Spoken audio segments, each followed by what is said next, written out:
So welcome back to another episode of Will's Builds. Today we're working on the 2005 Subaru Legacy GT yet again. This isn't what I wanted to be making this video on. I was hoping the video going up today was going to be on the Miata. I'm sure other people did too. But no, we're working on Kayla's Legacy again. One day on the way to work, early morning, still dark out. It just started overheating and pulled over, put some water in it, and it was just leaking right onto the ground. Then when it was light out that day after work, I decided to look at it again, dumped some more water in it, and the reservoir is over here, and water was pouring out over here. So got to looking, and turns out it's actually coming out the weep hole. Now the weep holes are to indicate when the seal in the water pump's going bad. Basically it won't hold pressure anymore, just water comes out at a pretty quick rate for such a small hole. And the timing system on this is what drives the water pump, and normally those get changed every 105,000 miles. So if you're at one of those intervals, 105, 210, 315, etc., probably look at your water pump timing and your whole timing set all together. At least the belt. I ordered everything from Rally Sport Direct. They were having a President's Day sale, like 10% off. So I got everything that I'm going to need for this, including a special tool and a couple other little things for it. I'm going to do more of a how-to. This is going to be more of a how-to video than just us working on it, I think, and probably going to be more than one part. Otherwise the video is going to be way too long. Yeah, so let's get started then. So I'm not going to go through all the steps on how to remove the grill, bumper, radiator, all that stuff, because, well, frankly, if you can't get that stuff off, the timing belt might be a little bit out of the scope of the average person in the garage. Let's start tearing stuff off the car.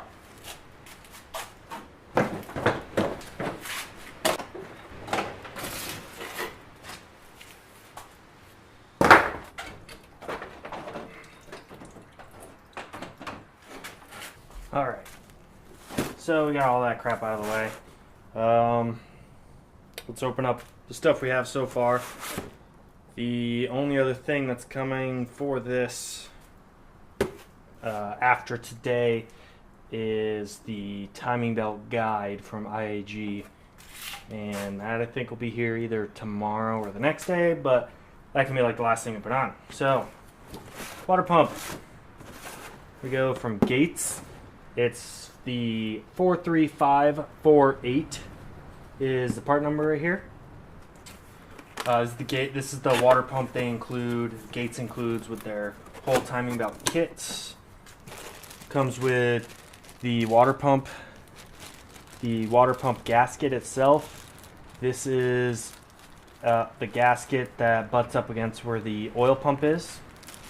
And then it has this round one in here too, which is the thermostat gasket. So there's that. Information about it. It's very generic install instructions. The picture is actually a GTO, like a 04 to 06 GTO engine that it's showing. But here's the water pump. Gates water pump, says Gates right there on the wheel. Thermostat goes here. These go to the heater core, and then this one goes to the oil cooler, which is like a sandwich plate that water runs through on these turbo engines, the later model turbo engines. So yeah, 3 lines, and then obviously the back there. So that's the water pump. Pretty straightforward stuff. Oh, you know what, since I got one out, I guess I can show you. It says Gates, kind of hard to tell, but this right here is the weep hole, and this weep hole goes through the inside of the pump. So right from right there into here, into the seal that's behind the vanes here. Basically the seal between the pulley and the water side. So when that seal's going bad, it comes out of here. And this is mounted, if you're looking at the car, this is mounted like this. So thermostat comes out of here, goes to the radiator, whatever. It's basically dripping out the weep hole on the back here and going down out the bottom of the car. So this is our package from Rally Sport Direct. First package, I should say. Let's see. Alright, so again, Gates timing belt. T328 is the belt part number. So there's that. We have a new thermostat from Mishimoto, MMTS, which is usually Mishimoto thermostat, or, you know, I think the radiators are RAD, whatever, WRX01. So this is just for basically the same thermostat all the different cars use. Packing slip, whatever. This is kind of one of the important things for doing timing. This is the Company 23, as you can see right there. Company 23 cam hold tool for doing timing. So I'm going to show you how all this works too, but there we go. Thank you for choosing Company 23. That looked handwritten there for a second. But yeah.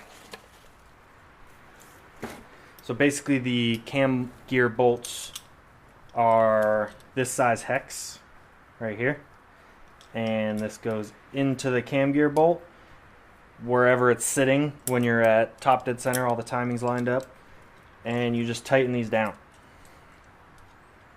So tighten all that stuff down, and it holds those because these two cylinders are under spring tension at top dead center. 1 and 3 are not under pressure, so they basically, you can put them wherever you need to.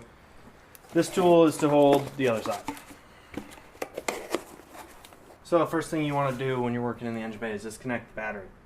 Just in case you set something down and set it across the posts, or even this right here, you know, this goes straight to the positive terminal. You touch any of those things, generally a piece of metal, and it's going to arc. So just disconnect the negative, don't worry about it. Now to get to the timing belt, which is behind these covers, we got to pull these belts off first. Pretty basic tensioner. The alternator is mounting is one tensioner, and then the air conditioning has its own tensioner down here.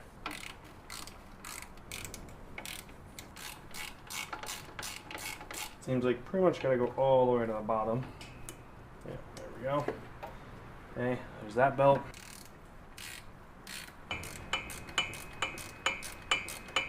Now while you're right here working with this stuff, might as well just go ahead and take this bracket off now, because it is right in front of the plastic covers that you have to remove to get to the timing.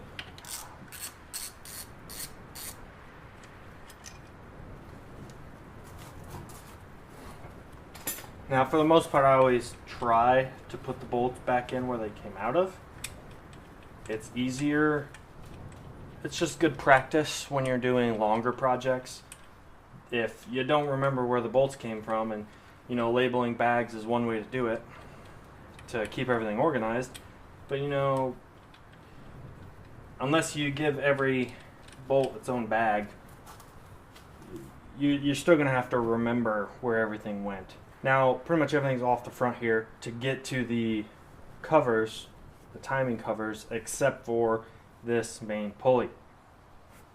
Now hopefully we can get it off without getting a puller, otherwise, you know, we'll have to run to the auto parts store and rent one or whatever. But the bigger issue is probably going to be getting this bolt out. Now there's a couple ways that Subaru people say to do it. You know, they say to put a big breaker bar on it, put it on the frame rail, and bump the starter. I don't really like that one because, you know, it could send that breaker bar flying, could send it through your core here, your condenser, you know, could send it, who knows where it could send it. Someone's here, like someone standing in the area could send it into them. So I don't really like doing that. So there's another way that I used on my Subaru the couple times I had it apart to fix the timing, and that's what I'm going to use on this one. When I do this, I probably will end up getting a new timing belt. Okay, so I hope this is going to come up good enough on here, but this is the way that it was explained to me. You know, I've seen it done a couple times like this online as well, and it's always worked for me.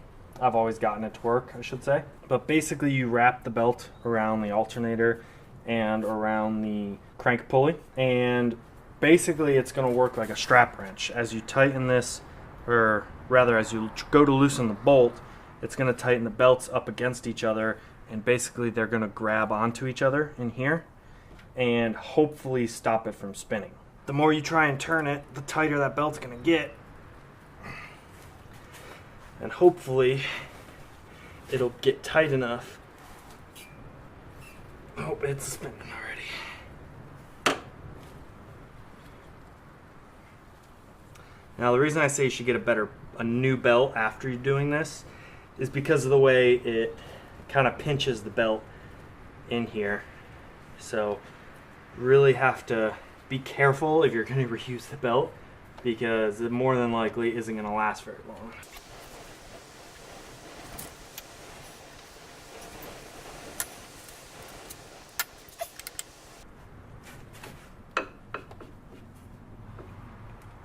There we go.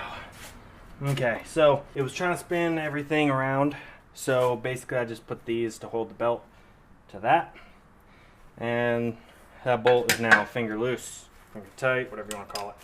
So take this out, get a new belt, get this bolt out all the way. Doesn't look like they use Loctite or anything on it, so right. And then these, yep. Okay. The crank pulleys on Subarus are not pressed on. So yeah, I literally just pulled that off with my hand. Now that that's off, everything is out of the way to get this front cover off. And it's just these 10 mil bolts everywhere. So we're gonna go ahead and take those all off right now. Okay, so we got the covers off. Timing components are all exposed. And yeah, we're almost up to the step where we can take the timing belt off. But first, we gotta take this cover off this gear to expose the bolt underneath so we can use our holdback tool. And then we also need to get the engine to top dead center. Now, it is gonna be very difficult for me to show this on camera, but basically, this has an arrow right here with this actually has some white paint on it. This you line up with this there's a little like a hash mark or something like that. I don't know what you would really call it. It's just a little mark that's actually on the oil pump. The oil pump's this is right here. The crank sensor goes through the oil pump and reads the teeth on the crank gear here. So we got to back it off, I don't know, maybe 30 to 45 degrees. And everything in here actually looks really good. If I didn't already have it all apart, I would probably just keep the same belt, but you know, it's not gonna hurt anything to change the belt. But the pulleys are all super clean. We'll see how well they spin once we get the belt off. But first we're gonna take the cover off, get it lined up to top dead center, and put the lock in.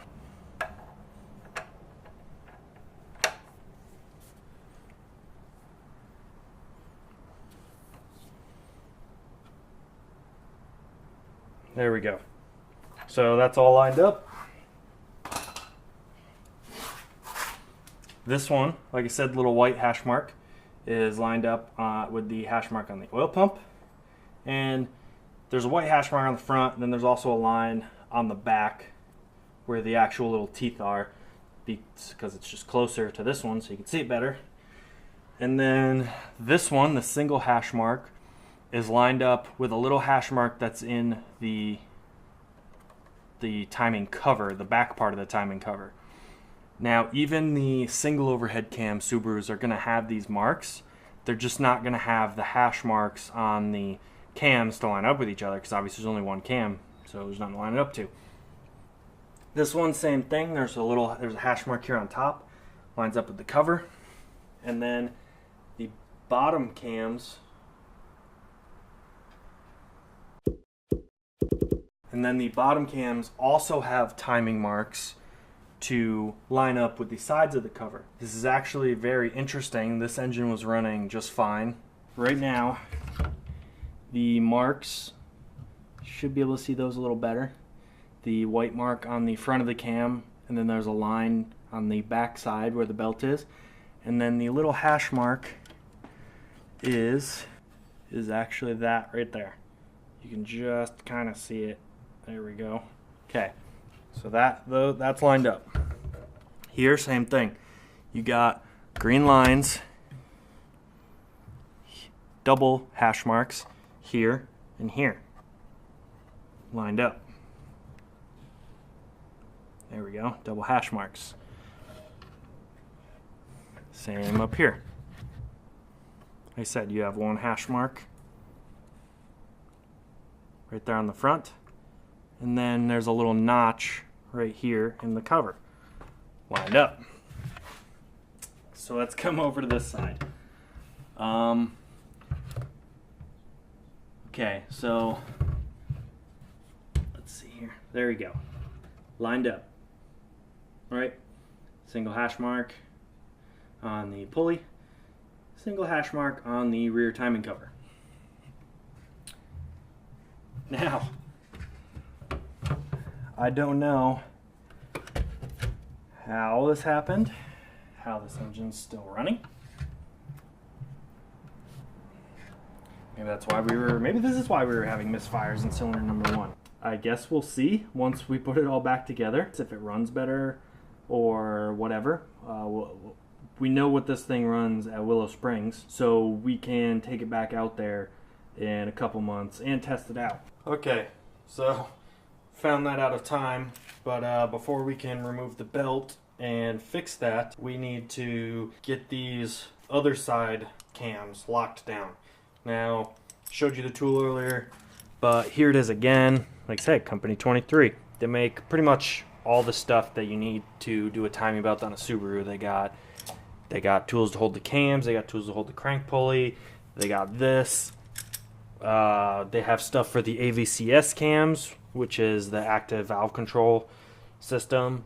For the intake, they have the tool to hold the non-AVCS cams. Like, they make pretty much everything that you would need to tear this completely down. Now, we got by with doing it kind of the DIY way to get the crank pulley off, and we bought this because I didn't want to mess with the cam timing at all. Like, I heard it's just a pain, so I bought this tool. It's not that expensive and pretty basic. I mean, it's got the 10 mils that fit in the end of the bolts, and it also has little magnets, so you're not fighting with it, so it just slides right in, just like that. So there we go, the cam lock tool is installed. And I'll put a link in the description to all the parts I got. Okay, so now to get the timing belt off, we need to take one of these pulleys out. And you gotta be careful, because as you pull a bolt out, it's gonna wanna, the belt is very tight, and this tensioner is also very tight.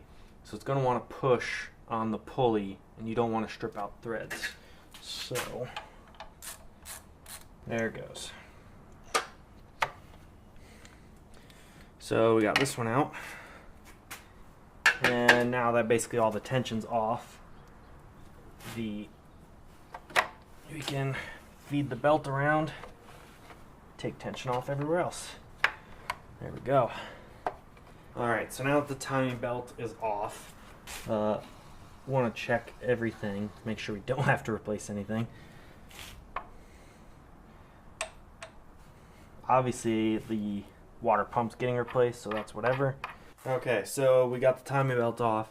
Next, we're going to take the tensioner itself off so we can reset the actual tensioner part of it.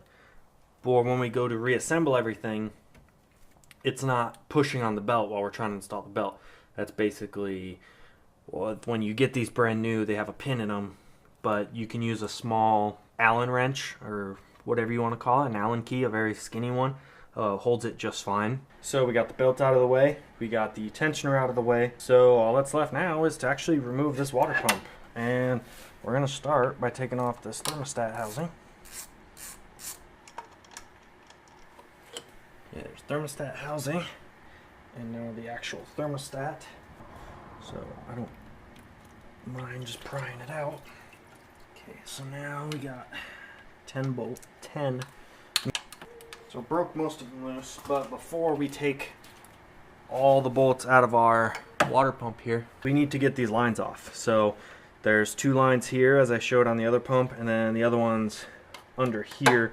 So I mean, it's not the easiest to get to, but it's also not the end of the world. So I just took the lines off on the bottom and the thing basically like fell out. That's gonna wrap up the first half of the timing belt and water pump change video. So we got everything removed, the water pump's removed, the surface is all cleaned, and when we come back next week, we're gonna start putting everything back in the car, get it going, and hopefully it rips better with that timing lined up. So thanks again for watching. Hope you enjoyed this little first half of this how-to video, and until next time, just keep building.